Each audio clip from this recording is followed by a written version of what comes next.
भाई ये कुछ नए प्रोजेक्ट्स बन रहे हैं इस इलाके में, जो बिल्डिंग्स और अपार्टमेंट्स वगैरह, ये होटल्स हैं यहाँ की।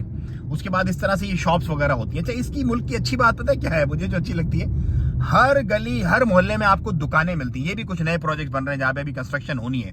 इस तरह से कॉर्डन ऑफ करते हैं एरिया को, और उसके बाद कॉन्ट्रैक्टर वगैरह के बोर्ड्स वगैरह लग जाते हैं, और कंस्ट्रक्शन आपकी प्रॉपरली बिना किसी को डिस्टर्ब किए हुए स्टार्ट हो जाती है। और ये यहाँ पर जो है वो अंदर बोर्ड लगा हुआ पूरा देख रहे हो आप, नजर आ जाएगा आपको सारा का सारा, भाई कौन कॉन्ट्रैक्टर है, किसका प्रोजेक्ट है, क्या है।